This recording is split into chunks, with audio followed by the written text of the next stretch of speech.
আমাদের গ্রামে আমাদের ঠিক 2 বাসা পরে একটা খালা থাকে। তো কয়েক বছর আগের কথা, 5 বছরের মতো হবে। ওই বাসায় অনেক চিল্লাচিল্লি, এবং চিল্লাচিল্লির কারণে আশপাশের যতগুলা বাসা আছে এত চিল্লাচিল্লি হচ্ছে, ডোমেস্টিক অ্যাবিউজ টাইপ, যে সবাই বাইর হয়ে আসছে দেখার জন্য যে কেন ওই বাসায় চিল্লাচিল্লি হচ্ছে। তো পরে ওই খালাও বের হয়ে আসছে, বা ওনাকে বাইর করে দেওয়া হয়েছে ওই বাসার থেকে, এবং সব পুরা জিনিসটা বাহাসটা রাস্তার মধ্যে হচ্ছে। তো সবাই জিজ্ঞেস করছে ওই খালাকে যে কি ব্যাপার, তুমি কাঁদতেছো কেন, তোমার গালের মধ্যে দাগ দেখে মনে হইতেছে মারামারি হয়েছে, তোমাকে কি মারছে নাকি তোমার হাজবেন্ড, স্বামী, সমস্যাটা কি, কাহিনী কি হয়েছে? তো বাহাস বিহাসের পরে বোঝা গেল যে সমস্যা যেটা হয়েছে সেটা হলো উনার হাজবেন্ড উনাকে মারছে। উনার হাজবেন্ড উনাকে এই কারণে মারছে, তার কারণ উনাদের একটা গরু ছিল 3 বছর বয়স, যে গরুটা ওনার হাজবেন্ড এবং উনি দুজন মিলেই পালতো। এই গরুটা এই মহিলা বিক্রি করে দিছে যখন ওনার হাজবেন্ড শহরে গেছিল তখন। তো সবাই জিজ্ঞেস করছে যে হ্যাঁ, গরুটা তো ভালো ছিল, সামনে কোরবানির ঈদ, এই গরু এখন বিক্রি করে দিলা কেন, কাহিনী কি? তো কাহিনী যেটা সে জানা গেছে সেটা হলো এই গরুটা উনি বিক্রি করে দিছে কারণ ওনার খুব জরুরি টাকার দরকার। সবাই বলছে যে জরুরি টাকার দরকার কেন, তোমারটা কি জন্য লাগবে, যেটা তুমি স্বামীকেও বলতে পারতেছো না, আর কাউরেও বলতে পারো না, এমন কি কারণে তোমার এত জরুরি টাকা দরকার?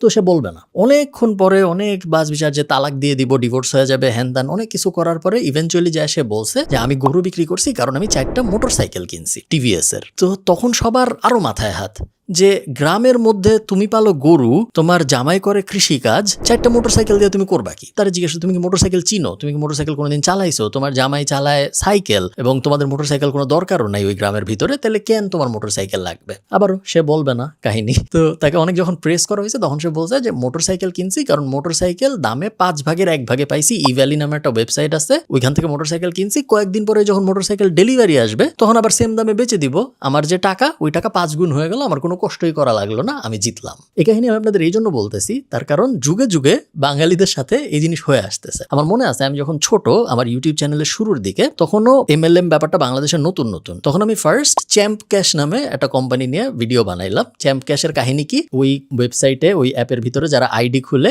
তারা ওই যে MLM যেভাবে কাজ করে, যে মাথার থেকে 2 হাত বাইরে, ওই 2 হাত যখন অ্যাকাউন্ট রিচার্জ করে তখন মাথা কিছু টাকা পায়, ওই 2 হাতের প্রত্যেকের আবার আরো 2 হাত করে সাইন আপ করাইতে হয়, এবং গ্রামের পর গ্রামে মানুষ সর্বশান্ত হয়ে যাচ্ছে কারণ ওই চ্যাম্প ক্যাশ। তো ভিডিও বানাইলাম, ভিডিও বানানোর পরে অবাক হয়ে আমি দেখি চ্যাম্প ক্যাশের মতো চলতেছে, কোনো সমস্যা নাই, গালি খাই আমি। কারণ এই টাইপ নেটওয়ার্ক কিন্তু অনেক স্ট্রং হয়, কারণ তারা নিজেদের টাকা ইনভেস্ট করছে, তারা অনেক সিরিয়াস এইসব ব্যাপারে। প্লাস ওই সময় তো তারে খারাপ মনে হয় না, ওই সময় তারা যে খারাপ বলতেছে তারই খারাপ মনে হয়, গালি খাই আমি। এবং টানা গালি, প্রথমে একবার ভিডিও রিমুভ হয়ে গেল, অনেক আগের কথা, 5-6 বছর, আপনারা যারা আমাকে অনেকদিন ধরে ফলো করেন তারা জানেন। ভিডিও রিমুভ হয়ে গেল, ভিডিও আবার রিআপলোড দিলাম আমি, এবং তারপর স্ট্রাইক হয় নাই চ্যানেলের ভিতরে, বাট আমি মোটামুটি ভয় পেয়ে গেলাম যে কি কাহিনী ভাই, মানুষের উপকার করতে যায় দেখি আমি বিপদে পড়তেছি, আমার কি দরকার, আমার করার দরকার নেই। তারপর অনেকদিন কিছু করি নাই, রিং আইডি আসছে, আমি কিছু করি নাই, MTFE নাকি জানি একটা আসছে, তখন আবার আমি একটা ভিডিও বানাইছি, সেম কাহিনী, সবাই হামলায় পড়লো আমার উপরেই। তারপর যার পালানোর সে তো পালায় গেলই, মাঝখান থেকে আমার লস, আর যাদের আমার লস বলতে আর কি আমি গালি খাইলাম, আর যাদের টাকা গেছে তাদের টাকাই গেছে। এবং শুধু এখানে সীমিত না, চাঁদে জমি কিনছে বাংলাদেশের মানুষ। এবং চাঁদে কেন জমি কিনছে, কারণ রেয়ার আর্থ মিনারেল চাঁদে যখন মাইনিং করা হবে তখন তারা বড়লোক হয়ে যাবে। এই জিনিস নিয়েও আমি ভিডিও বানাইছি এবং এই জিনিস নিয়েও আমি গালি খাইছি। এখন আমি আপনাদের কিছু জিনিস বলি, আপনারা একটু জিনিসটা লজিক্যালি চিন্তা করেন। কারণ বাংলাদেশের মানুষ কেন জানি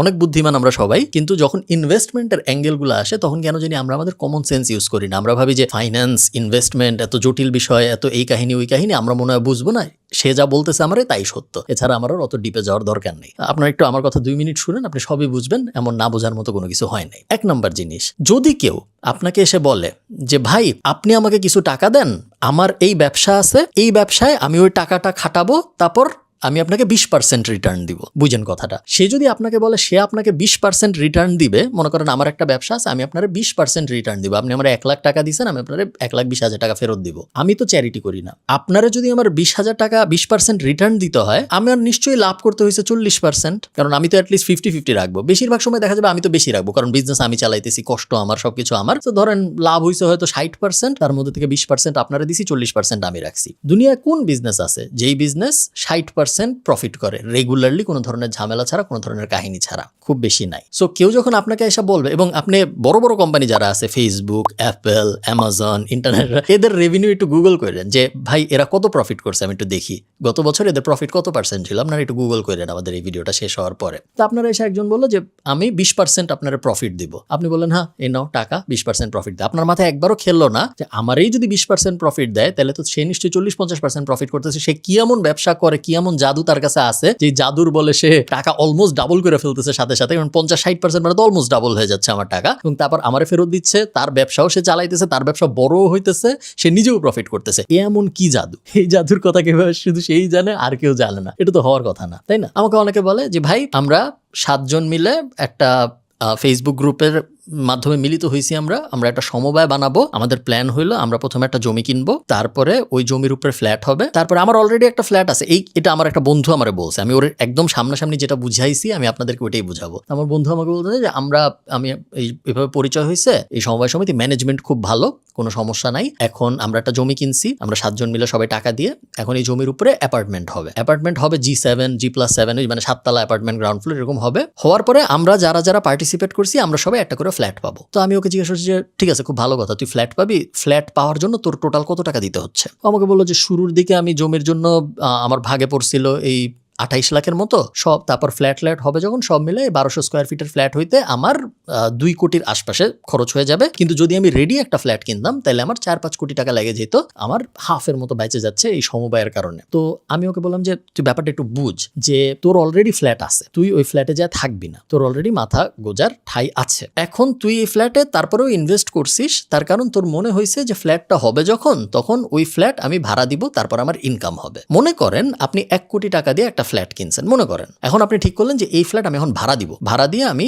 আমার এই 1 কোটি টাকা উঠাবো। আপনি যদি ভাড়া দেন, মনে করেন 30,000 টাকা ভাড়া, 30,000কে আপনি কখনো 1 কোটি দিয়ে ভাগ দিচ্ছেন? 30,000কে যদি 1 কোটি দিয়ে ভাগ দেন আসবে হলো 333 সামথিং, মানে হলো যদি 30,000 টাকা ভাড়া হয় আপনার অলমোস্ট 28 বছর লাগবে 1 কোটি টাকা উঠতে। একটা ফ্ল্যাট 28 বছর ধরে কোনো ঝামেলা ছাড়া টিকে থাকবে, ওই ফ্ল্যাটের কোনো ডেপ্রিসিয়েশন হবে না, কোনো ক্ষতি হবে না, দাম বাড়তেই থাকবে ফ্ল্যাটের, এটা অসম্ভব। যত দিন যায় তত ফ্ল্যাটের দাম আস্তে আস্তে কমে, second hand, third hand, fourth hand ফ্ল্যাটের দাম কিন্তু ফার্স্ট হ্যান্ড ফ্ল্যাটের দামের থেকে কম, কারণ অনেক মানুষ ইউজ করছে, অনেক পুরান হয়ে গেছে, অ্যামিনিটিস পুরান হয়ে গেছে, দেয়ালে এই সমস্যা ওই সমস্যা, এলাকা পুরান হয়ে গেছে, ইত্যাদি ইত্যাদি। সো রিয়েলিস্টিক্যালি স্পিকিং ওই 1 কোটি টাকা 30 বছরের ওই 1 কোটি টাকা উনি কোনোদিনও উঠাইতে পারবে না, ওটা একটা লস প্রজেক্ট। একমাত্র লস প্রজেক্ট হইতো না যদি উনি নিজে যায় ওখানে থাকতো, তাও হয়তো লস প্রজেক্ট, যেহেতু নিজে থাকে ওটা তো নাইলে তো ভাড়ায় টাকা খরচ হইতোই, তো ওভাবে ব্যালেন্স আউট হয়ে যায় এবং নিজের মাথা গোজার ঠাই তো লাগবেই। বাট ইনভেস্টমেন্ট হিসেবে ওটা খুব একটা ভালো ইনভেস্টমেন্ট না। আমাদের ছোটবেলায় আমরা ধানমন্ডির একটা গ্রিন রোডের একটা জায়গায় একটা বাসায় ভাড়া থাকতাম, তার সামনেই একটা মাঠের মতো ছিল, ঠিক মাঠ না, বালির মাঠ। তো আমি যখন ছোট তখন ওখানে আমি ক্রিকেট খেলা শুরু করছি, ধরেন আমি তখন ক্লাস 4-এ পড়ি, আমি তারপর SSC দিছি, আমি তারপর ইন্টার পাস করছি, আমি তারপর ব্যাচেলর পাস করছি, আমি তারপর মাস্টার্স পাস করছি, এখনো মানুষ ওই মাঠে খেলে। ওটা কিন্তু মাঠ না, ওটা কি জানেন? ওখানে 5 জন মিলে একটা জমি কিনছিল, জমি কেনার পরে ঝামেলা হয়েছে 5 জনের মধ্যে, একজন এই চায় আরেকজন ওই চায়, একজন বলে আমি বেচে দিব, বাকিরা বলে না বেচবো না। শুরুতে আমরা ঠিক করেছিলাম সবাই মিলে বানাবো। ওই আমার 20 বছরের ক্রিকেট খেলার জার্নি, উনারা জমির উপরে বিল্ডিং বানাইতে পারে নাই, আইনের ঝামেলার কারণে, নিজেরা মামলা মোকদ্দমা করতে থাকার কারণে আমরা ক্রিকেট খেলে গেছি আমাদের মতো। আমি দেখি যে মানুষ বলে যে ভাই এই যে এখানে এই পোস্ট দেখছি, এইখানে যদি আমি 25,000 টাকা ইনভেস্ট করি তাইলে আমি কক্সবাজারে 5 তারকা হোটেলের মালিক হব। আমি তারা বলছি ভাই এটা কি কাহিনীটা আসলে কি, যে এমন কে, কোন সেই ইলন মাস্ক যে সবাইরে বলতেছে যে ভাই তোমরা আমার টাকা দাও, আমি হোটেল বানাবো এবং তারপরে এই হোটেল থেকে আমি প্রফিটও করব, তারপর প্রফিট যখন হবে তখন তোমার শেয়ার অনুযায়ী আমি তোমারে প্রফিট দিতে থাকবো। কে সে? এবং তার নিয়ত যদি ভালোও থাকে, আমি বলতেছি না তার নিয়ত খারাপ, ধরেন তার নিয়ত খুবই ভালো, সে তো আগের থেকে প্রেডিক্ট করতে পারে না যে সে যে হোটেল বানাবে ওই সময় আরো কি হোটেল থাকবে, তার হোটেল আদৌ সে ভালো চালাইতে পারে নাকি, সে আগে জীবনে হোটেল চালাইছে নাকি, চালাইলে কেমন চালাইছে, ওই সময় কক্সবাজার আদৌ থাকবে নাকি, থাকলে ওই সময় কক্সবাজারের ল্যান্ডস্কেপ কিরকম হবে, কিছুই সে জানে না। 12 বছর পর তার 5 স্টার হোটেল হবে, এই জন্য সে টাকা দিয়ে যাচ্ছে প্রত্যেক মাসে, যেটা কোনো সেন্স মেকই করে না। এবং আমি জানি তো বাংলাদেশের মানুষ ইনভেস্টমেন্টের জন্য কত পাগল। আমাকে প্রত্যেক বছর ধরেন, আমি ব্র্যাক করার জন্য বলতেছি না, আমি জাস্ট আপনাদেরকে কনটেক্সট দেওয়ার বোঝানোর জন্য বলতেছি, অন অ্যাভারেজে 170 মিলিয়নের মতো ভিউ হয় আমার ফেসবুক, ইউটিউব সব মিলায়। আমার বেশিরভাগ ভিডিওই টাকা পয়সা, career, financial freedom, money management, এই টাইপ জিনিসপত্র নিয়ে। সো আমার ভিডিও দেখেও এরকম মানুষজন যাদের টাকা পয়সা আগ্রহ আছে। আপনি গেস করেন প্রত্যেক দিন আমি এরকম কয়টা ইমেল পাই যেখানে মানুষ আমাকে বলে যে ভাই আমি সৌদি আরবে থাকি, আমি আমার টাকা আপনারা দিতে চাই, আপনি ইনভেস্ট করেন। ভাই আমি অমুক জায়গায় থাকি, আমার এই টাকাটা জমছে, আমি চাই আপনারা দিয়ে দিতে, আপনি ইনভেস্ট করেন। ভাই আমার বাবা মারা গেছে, আমার হাতে 30 লাখ টাকা আসছে, এই 30 লাখ টাকা দিয়ে কি করবো আপনি বলে দেন। অন অ্যাভারেজে প্রত্যেক দিন আমি এরকম 70-80টা করে ইমেল পাই। এখন এই মানুষগুলো সবাই ইনভেস্ট করার জন্য পাগল। এখন আমি তো নেই না, কিন্তু আমি নেই না মানে তো এই না যে আরেকজন নিবে না, কেউ না কেউ নেই। এবং আমি ওই দিন ভিডিও দেখলাম যে এক কোম্পানি তারা কোর্স বানায়, সেই কোর্সের জন্য সে 118 মিলিয়ন টাকা উঠাইছে মার্কেট থেকে ক্রাউড ফান্ডিং করে। তার মধ্যে একজন দিছে আবার 32 লাখ টাকা। সে একটা ভিডিও একজন ইন্টারভিউ নিচ্ছে, সে বলতেছে যে ভাই আমি 32 লাখ টাকা দিছি, এখন তো সে পালায় গেছে, সে টাকা আর দিতে পারতেছে না, এখন আমি কি করব। ভাই আপনারা তো ওই যে সম্মিলিত ইসলামী ব্যাংকের কাহিনী তো আপনারা জানেন তাই না, যে বাংলাদেশে কিন্তু ইসলামী ব্যাংক বাংলাদেশ ছাড়া অন্য যে কটা ইসলামী ব্যাংক ছিল তারা কেউ অত পাওয়ারফুল ব্যাংক ছিল না। আপনার ছোটবেলায় আপনি চিন্তা করে দেখেন, কখন কি আপনি দেখছেন যে অমুক ইসলামী ব্যাংকে, ইসলামী ব্যাংক বাংলাদেশ ছাড়া মেইন যেটা, ওটা ছাড়া অমুক শাহজালাল ইসলামী ব্যাংকে অনেক মানুষের অ্যাকাউন্ট আছে, বা তমুক ইসলামী ব্যাংকে অনেক মানুষের অ্যাকাউন্ট আছে, অমুক আপনারা কিন্তু দেখেন নাই। কিন্তু হঠাৎ করে 3-4-5 বছর আগে আপনারা দেখলেন যে এই 5-4টা ব্যাংক অনেক জনপ্রিয় হওয়া শুরু করলো। কেন এরা জনপ্রিয় হওয়া শুরু করলো? ঠিক আছে, ওরা টাকা নিয়ে পালায় গেছে, আমি বুঝছি যে ওদের অ্যাকাউন্টে এখন যদি আপনি যা বলেন আমাকে 5,000 টাকা দেন আমার অ্যাকাউন্ট থেকে, ওরা দিতে পারে না, এটিএম থেকে 500 টাকাও বাইর হয় না, বুঝলাম, ওরা পালায় গেছে, খারাপ চোর। কিন্তু এরা এত টাকা পাইলো কিভাবে, এত ডিপোজিট এদের কাছে আসলো কিভাবে? এই যে ভালো ব্যাংক যেগুলো আছে, আমি নাম বলতেছি না, ধরেন বাংলাদেশের বড় বড় প্রাইভেট ব্যাংক বা বড় বড় পাবলিক ব্যাংক যেগুলো আছে, তারা তো এত টাকা ডিপোজিট পায় নাই। এই মাঝখান থেকে 4-5টা ব্যাংক কিভাবে এত টাকা, এরা যে গ্রাহকের টাকা নিয়ে পালায় গেল, গ্রাহকের টাকা এদের কাছে এত আসলো কিভাবে? গ্রাহক তো যায় অ্যাকাউন্ট খুলে টাকা জমা দিছে, তাই না?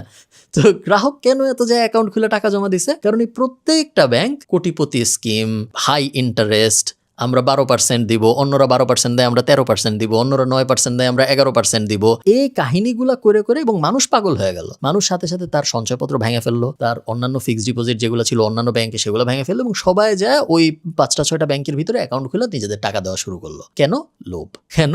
আমার ইনভেস্ট করতে হবে, ইনভেস্ট করে আমি বড় লোক হয়ে যাব এই জন্য। এবং তারপর যা হওয়ার তাই হয়েছে, সব টাকা আরেক কোম্পানি নিজেরাই আরেক কোম্পানির লোন দিছে, তারপর সে টাকা টুকা নিয়ে পালায় গেছে। এখন তারপর একীভূত হচ্ছে, এখন কি হবে আল্লাহ ছাড়া কেউ জানে না। তো যুগে যুগে আমরা বাংলাদেশে একই ফরম্যাট বারবার হইতে দেখতেছি। কিছু মানুষ তার কাছে টাকা আসতেছে এবং সে ইনভেস্ট করার জন্য পাগল হয়ে যাচ্ছে। 1 নাম্বার লেসন হলো আপনার ইনভেস্ট করা লাগবে না, ইনভেস্ট করা জরুরি না। আপনি নিজের উপর ইনভেস্ট করেন, পারলে নিজে একটা ব্যবসা শুরু করেন, পারলে নিজে একটা এই যে ইউনিভার্সিটিতে যায় ডিগ্রি নেন, পারলে নিজে একটা কিছু শিখেন, পারলে আপনি বিদেশ চলে যান, নিজে কিছু একটা করার চেষ্টা করেন। ওই মেন্টালিটিতে থাকেন না যে ভাই আমার কাছে 1 লাখ টাকা হয়েছে, আমি কিছু করবো না, আমি শুয়ে থাকবো, কিন্তু আমি আরেকজনের খুঁজবো যে আমার এই 1 লাখ টাকারে 1,20,000 টাকা বানায় দিবে। এই নেন ভাই আমার 1 লাখ টাকা, আমি আপনারা দিলাম 1,20,000 টাকা বানায় আমার ফেরত দিন। এই মেন্টালিটি যদি আপনার থাকে, আপনার সেম কাহিনীতে পড়বেনই, আবার পড়বেন, তারপর 7 দিন পরে আবার পড়বেন, তারপর 2 মাস পরে আবার পড়বেন। আপনারা দেখছেন যে বাংলাদেশে এখানে মানে ডিটেইল কথাবার্তা বলতে গেলে কিন্তু অনেক কথা বলতে হবে। যেমন আমরা জানি যে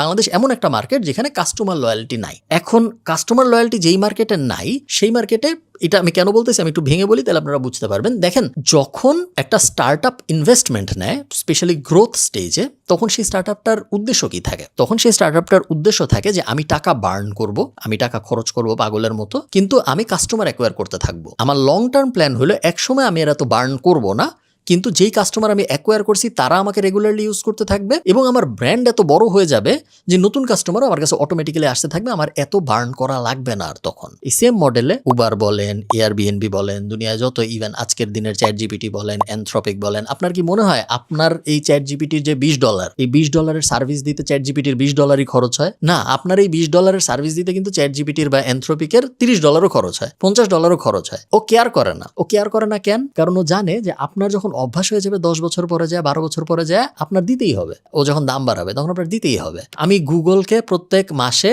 118 ইউরো না কত দেই শুধুমাত্র গুগল ড্রাইভে আমার জিনিসপত্র রাখার জন্য। কেন দিই? তার আগের 20 বছর আমি গুগল ফ্রিতে ইউজ করছি, আমার অভ্যাস হয়ে গেছে, হাজার হাজার জিনিস জমছে, লাখ লাখ জিনিস জমছে। এখন কি আমি যাই মাইক্রোসফটে আউটলুকে যাই অ্যাকাউন্ট খুলে আপলোড করব? আমি তো আর অত বড় পাগল না যে আউটলুকে যায় আমি ওয়ান ড্রাইভে যাই আমি আমার জিনিসপত্র রাখবো না। সো এই যে মডেলটা, এটা ইন্টারন্যাশনাল মডেল স্টার্টআপের, যে গ্রোথ ফেজে আমি বার্ন করব, কাস্টমার অ্যাকোয়ার হবে, একসময় কাস্টমার থেকে যাবে, আমি আমার ক্যাশ পজিটিভ হয়ে যাব কারণ আমি বার্ন করা কমাই দিব। বাংলাদেশে এই জিনিস কাজ করে না। বাংলাদেশে আজকে আপনি শুরু করলেন যে আমি অনেক টাকা খরচ করে কাস্টমারকে বলবো যে আমার কাছ থেকে চাল কেনা উচিত, পাগলের মতো খরচ করলাম, আজকে 1 টাকায় চাল, কালকে 10 টাকায় চাল, পরশুদিন চাল কিনলে ডিম ফ্রি, তারপরের দিন চাল কিনলে আলু ফ্রি করতে থাকলাম আমি। মানুষও আমার কাছে পাগলের মতো এসে কেনা শুরু করলো, কারণ এত ভালো ভালো অফার কিনবো না কেন? যেই দিন আমি আমার বার্ন অফ করব এবং যেই দিন আরেকটা কম্পিটিটর আসবে এবং সে আমার থেকে কম টাকায় সার্ভিস বিক্রি করা শুরু করবে, ইমিডিয়েটলি পুরো বাংলাদেশের মানুষ ওর কাছ থেকে কেনা শুরু করবে, আমার কাছ থেকে আর কিনবে না। বাংলাদেশের মানুষের সাইকোলজিটাই এটা, আমরা খুবই প্রাইস সেন্সিটিভ, আমরা ব্র্যান্ড লয়াল না। স্পেশালি দেশি ব্র্যান্ডের প্রতি তো আমরা লয়াল নাই। এবং বাংলাদেশে যতগুলা স্টার্ট আপ ফান্ডিং নিছে, আপনার মানে নাম বললে তো সব কটারই নাম বলতে হবে, ধরেন চাল ডাল থেকে শুরু করে হাবিজাবি যারা যারা আছে, আমি এর নাম বললাম না কারণ এদের অনেককে আমি পার্সোনালি চিনি, নাম বলাটা ভালো দেখায় না। এরা ইনস্টিটিউশনাল ফান্ডিং নিছে, এরা বিদেশ থেকে টাকা নিছে, বিশাল বিশাল মানে জ্ঞানীগুণী বোদ্ধা দিয়ে তাদের টিম সাজানো, এরাও স্ট্রাগল করে এবং এরা কেউ কিন্তু আহামরি প্রফিটেবিলিটিতে যাইতে পারে নাই। এদের অনেকেই আপনারা জানেন যে আবার ক্রাউড ফান্ড করে মানুষের কাছ থেকে টাকা নিতে হয়েছে জাস্ট অপারেশনাল এক্সপেন্সেস চালানোর জন্য। তো ইনস্টিটিউশনাল ব্যাকিং সহ হাজার হাজার কোটি টাকা সহ এরা পারে না, কিন্তু পারবে কে? জব্বার সাহেব, যে 18 জনের কাছ থেকে 1 লাখ টাকা করে নিছে কারণ সে অমুক জায়গায় জমি কিনবে, তারপর সেই জমিতে চাষবাস হবে, তারপর সেই জমিতে গাছ হবে, তারপর সেই গাছ বিক্রি করবো আমরা, তারপর আমরা বড়লোক হয়ে যাবো 18 জন মিলে। এটা কি সম্ভব? আপনার মনে হয়, আপনার কমন সেন্সে কি বলে যে এই জিনিস হওয়া সম্ভব? আমরা জানি কমন সেন্সে যে এই জিনিস হওয়া সম্ভব না। এবং বিদেশে অ্যাক্রিডেটেড ইনভেস্টর না হইলে বড় অঙ্কের টাকা ইনভেস্ট করা যায় না। বিদেশে বলতে আর কি নর্থ আমেরিকায় আপনার সম্ভবত 1 লাখ, আমি যেহেতু আমেরিকায় থাকি না, আমেরিকার আইন কারণ আমি অত ভালো জানি না, বাট 1 লাখ টাকার বেশি যদি আপনি ইনভেস্ট করতে চান, আপনার অ্যাক্রিডেটেড ইনভেস্টর হইতে হয়, ইনভেস্টর হওয়ার লাইসেন্স লাগে নিজের। এটা করাই হয়েছে, আইনটা করাই হয়েছে যে মানুষজন যেন আবল তাবল ইনভেস্টমেন্ট করে না ফেলে, ওই জন্য। তো বাংলাদেশে তো এরকম কোনো ব্যাপার নাই, যে যার মতো করে বলতেছে যে ভাই আমি এটা কিনবো, সবাই মিলে আমার টাকা দেন, সবাই মিলে আমাকে টাকা দিচ্ছে, সে এটা কিনতেছি। আমাকে ওই দিন আমার এক ভাই বলতেছিল, উনি চায়না একটা ইম্পোর্টার এক্সপোর্টের ব্যবসা করে, উনি বলতেছিল যে ওনার পরিচিত একজন আছে যিনি অনেক মানুষের কাছ থেকে টাকা নিছে এবং উনি বলে যে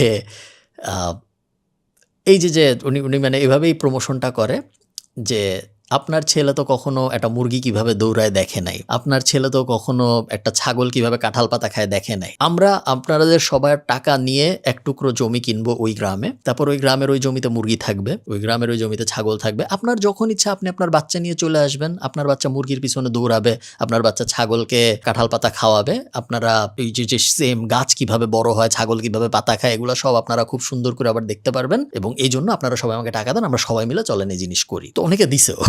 এবং এই যে মডেল, যে অন্যের টাকা নিয়ে আমি ব্যবসা দাঁড় করাবো, এই মডেল খুব একটা স্মার্ট মডেল না। এবং এই মডেলে বেশিরভাগ সময় লাভের থেকে ক্ষতি হয়। আপনার ক্ষতি হবে, যে টাকা নিতেছে তার ক্ষতি হবে না, তার তো লাভ হবেই, বাট যিনি টাকাটা দিচ্ছে তার ক্ষতি হবে। আমরা ছোটবেলা থেকে বাংলা সিনেমায় দেখে আসছি যে ভাইয়ে ভাইয়ে জমির ক্যাচাল, বাপে ছেলেতে জমির ক্যাচাল, ভাই বোনদের মধ্যে যে সম্পদ ভাগাভাগি নিয়ে ক্যাচাল। এবং আপনি যদি কখনো কোর্টে যায় দেখেন যে বাংলাদেশে কি পরিমাণ রায় পেন্ডিং আছে জাস্ট অ্যাসেটের ঝামেলা নিয়ে। যে জমি এমনও হয়েছে যে একটা বাসা, সেই বাসায় 3 রুম, ওই এক ফ্ল্যাটই বাপ মা ছেলে মেয়েকে বুঝাই দিয়ে গেছে, সেই 3 রুমের মাঝখানে দেয়াল দিছে তার কারণ, এবং তারপর ওই দেয়ালের ভিতরে আবার দরজা বানাইছে, দরজা বানায় সেই দরজা আবার লক লাগাইছে, কারণ এখন তো ওটা সে বেচবে, কিন্তু এ বেচবে না, এ ভাড়া নিতে চায় আবার এ ভাড়া দিতে চায় না। এখন ওইটারে এক বিল্ডিং এর এক অ্যাপার্টমেন্টে 2 ভাগ করে এখন 2 জন আলাদা করে ভাড়া দেয় এবং তারপরে সে ভাড়ার টাকা খায়। সেইখানে আপনি ভাবতেছেন যে না, র্যান্ডম একজনকে টাকা দিছি, কিছু তো হইতেছে না,